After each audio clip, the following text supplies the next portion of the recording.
Assalamualaikum warahmatullahi wabarakatuh. Berjumpa kembali di channel Jimmy ID, channel pembelajaran kimia, belajar kimia. Hari ini kita akan belajar tentang pembahasan soal-soal dari kimia unsur transisi periode keempat. Di part pertama ini kita akan membahas 10 soal, nomor 1 sampai nomor 10. Ini adalah materi kelas 12 semester 1. Jangan lupa like, subscribe, dan tekan tombol untuk melihat video terbaru dari channel Jimmy ID. Nomor 1, beberapa sifat unsur sebagai berikut. Yang pertama, membentuk senyawa berwarna. 2, titik leburnya rendah. 3, dapat membentuk ion kompleks. 4, dia magnetik. Yang 5, mempunyai berbagai macam bilangan oksidasi. Sifat unsur transisi periode keempat ditunjukkan oleh nomor 1, 3, dan 5. Ini adalah sifat unsur transisi periode keempat. Oke, kita lihat penjelasannya sebagai berikut. Jadi unsur-unsur transisi periode keempat mempunyai titik leleh dan titik didih yang tinggi. Ini disebabkan karena rapatannya tinggi, menunjukkan tingkat kepadatan antara atom-atom logam sangat tinggi. Yang kedua, jari-jari atom unsur yang relatif pendek, memungkinkan ikatan antar logam sangat kuat, yang dikenal dengan ikatan logam. Sifat kemagnetan unsur transisi ada 3, yaitu paramagnetik, diamagnetik, dan ferromagnetik. Adanya elektron-elektron yang tidak berpasangan pada orbital menyebabkan unsur-unsur transisi bersifat paramagnetik. Paramagnetik adalah sifat dari suatu unsur yang dapat ditarik oleh medan magnet. Makin banyak jumlah elektron yang tak berpasangan, makin kuat sifat paramagnetiknya unsur tersebut. Diamagnetik adalah zat yang ditolak oleh medan magnet. Sifat ini dimiliki oleh atom, molekul, atau ion seluruh elektron pada orbitnya berpasangan. Dan ferromagnetik yaitu ditarik sangat kuat ke dalam medan magnet. Unsur-unsur periode keempat merupakan unsur logam. Secara umum nilai oksidasinya selalu positif. Bilangan oksidasi unsur-unsur transisi periode keempat sebagai berikut. Kebanyakan memiliki bilangan oksidasi plus 2 atau plus 3 atau keduanya. Apabila unsur-unsur logam transisi berikatan dengan oksigen, unsur-unsur tersebut menunjukkan variasi bilangan oksidasi. Karena unsur-unsur transisi dan oksigen mempunyai keelektronegatifan yang tinggi. Nomor 2, suatu unsur transisi periode keempat mempunyai sifat-sifat sebagai berikut. Pertama, bilangan oksidasi plus 3 dan plus 6. Jika bilangan oksidasinya plus 3 dalam air berwarna biru atau hijau. Jika bilangan oksidasinya plus 6 dalam air berwarna kuning atau jingga. Larutan kuning jika ditambahkan atom akan bersifat oksidator dan berubah menjadi jingga. Unsur-unsur tersebut adalah, oke, kita lihat jawabannya adalah Cr. Jadi warna dari senyawa unsur transisi tergantung pada banyak dan jenis ionnya atau molekul lain yang terikat atom lain. Warna-warna ion unsur transisi periode keempat sesuai dengan bilangan oksidasinya. Kita lihat ini Sc sama Ti, scandium sama titanium.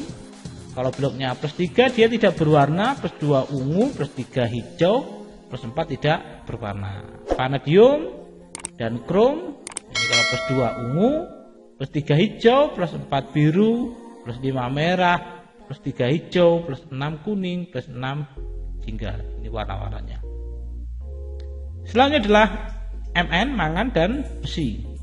Nah, ini kalau plus 2 ini merah muda, plus 3 merah coklat, plus 6 warnanya hijau, plus 7 warnanya coklat ungu, plus 2 hijau, plus 3 jingga. Bal juga demikian. Biloknya plus 2, ini merah muda, plus 3 ini biru. Nikel sama tembaga juga sama, plus 2 warna hijau plus 3 warna merah plus 1 tidak berwarna plus 2 berwarna biru. Zn plus 2 ini tidak berwarna. Oke, kita lanjutkan nomor ketiga. Senyawa unsur-unsur transisi periode keempat pada umumnya berwarna. Hal ini disebabkan karena pengisian terakhir pada orbital D. Jadi penambahan elektron pada orbital D ini menyebabkan unsur transisi periode keempat ini berwarna. Ini lebih jelasnya semacam ini. Hal yang mempengaruhi warna ion transisi dalam senyawa adalah subkulit D. Subkulit D memiliki 5 orbital yang masing-masing memiliki tingkat energi yang sama. Apabila ion-ion unsur transisi berikatan dengan unsur ion lain, maka muatan listrik anion tersebut akan mempengaruhi 5 orbital D, sehingga terjadi perbedaan tingkat energi antara orbital-orbital D. Elektron-elektron pada orbital D dapat mengalami perpindahan ke tingkat energi yang lebih tinggi dengan cara menyerap energi.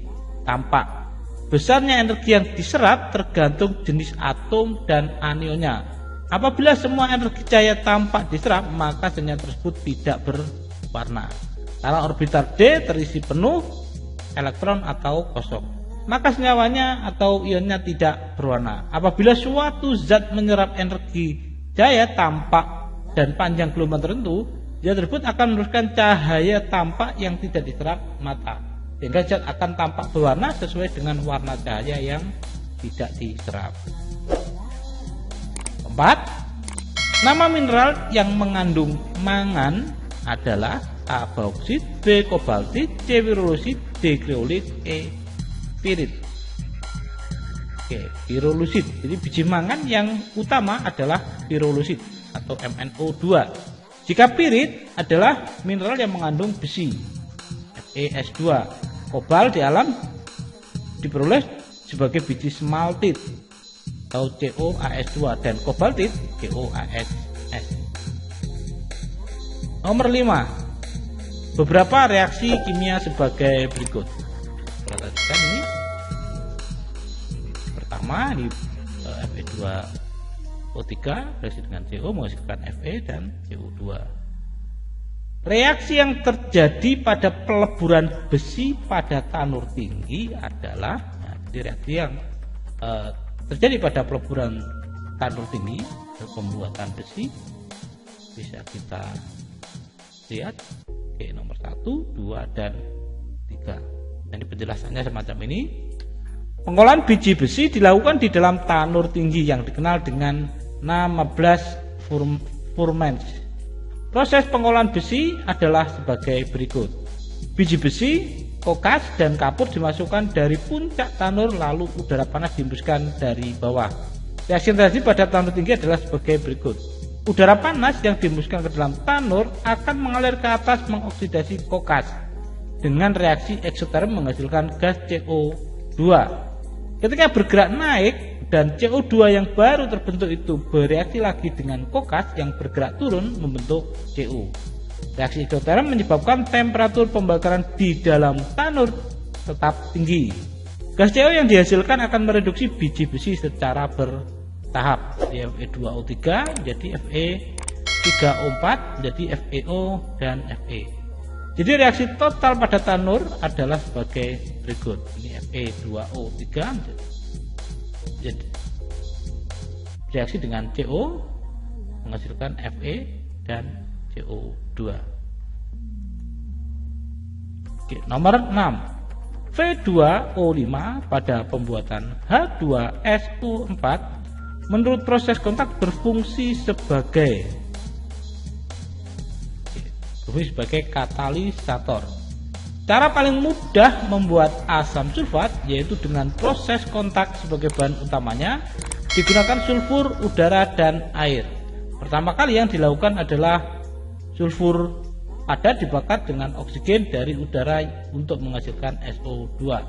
Selanjutnya campuran gas SO2 dan udara ditambah dengan katalisator Fe2O5 pada kondisi 500 derajat Celcius dan tekanan 1 atm mengakibatkan SO2 akan teroksidasi menjadi SO3. Gas SO3 yang terbentuk kemudian direaksikan dengan air membentuk H2SO4. Oke, nomor 7. Berikut ini merupakan fungsi dari unsur transisi periode keempat. 1. Bahan pelapis besi, 2. Penghantar listrik, 3. Bahan bangunan, 4. Bahan penguat, 5. Bahan agar menjadi bercahaya, yang merupakan fungsi dari titanium. Dari kelima pernyataan ini adalah nomor 4 dan 5. Ini penjelasan detailnya semacam ini. Pada unsur-unsur transisi periode keempat, kegunaannya sebagai berikut. Titanium digunakan untuk campuran bahan agar menjadi lebih kuat dan bercahaya seperti pesawat dan perhiasan. Vanadium untuk pembuatan katalisator, vanadium peroksida. Kromium untuk bahan pelapis besi dalam baja. Besi untuk bahan bangunan, bahan pembuatan mesin, dan lain-lain. Tembaga untuk penghantar listrik. Seng untuk pelapis besi dan baja untuk mencegah terjadinya korosi. Mangan untuk pembuatan KMNO4. Nomor 8. Urutan yang benar pada proses pengolahan tembaga dalam biji tembaga adalah A. Elektrolisis, reduksi, pemekatan, pemanggangan, atau reduksi elektrolisis, pemanggangan, pemekatan, reduksi, pemanggangan, elektrolisis, atau pemanggangan, reduksi, pemekatan, elektrolisis, pemekatan, pemanggangan, reduksi, elektrolisis. Kita lihat. Oke, prosesnya ini pemekatan, pemanggangan, reduksi, dan elektrolisis. Pada umumnya biji tembaga mengandung 0,5% Cu. Karena itu diperlukan pemekatan biji tembaga. Langkah-langkah pengolahan biji tembaga adalah seperti skema berikut. Oke, ini biji tembaga sekitar 0,4 sampai 0,5% Cu dari CuFeS2. Di sini ada proses pengapungan di kadar Cu 20 sampai 20% dari CuFeS2. Nah, ini akhirnya terbentuk CuS dan Fe2 dan SiO3.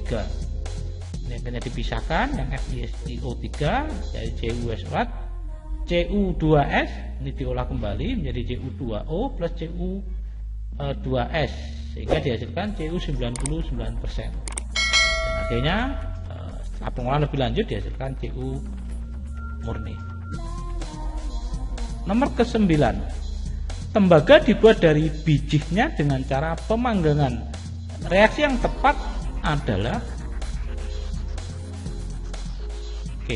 reaksi pemanggangan biji besi CuFeS2 plus O2 menjadi Cu2S plus Fe2O3 dan SO2.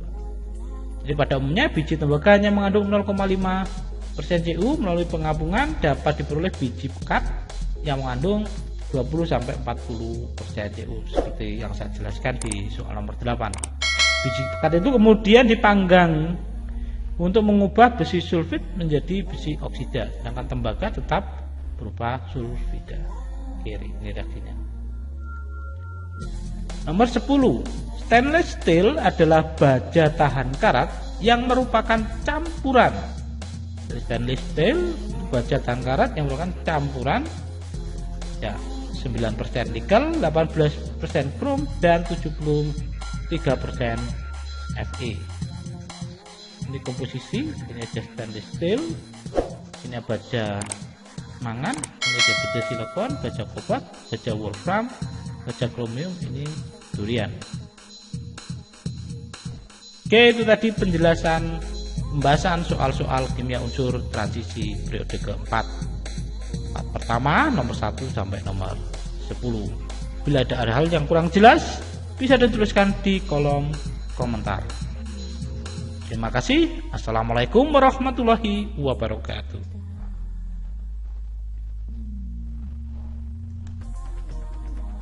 Jangan lupa like, subscribe, dan tekan tombol lonceng untuk mendapat video terbaru dari channel Jimmy.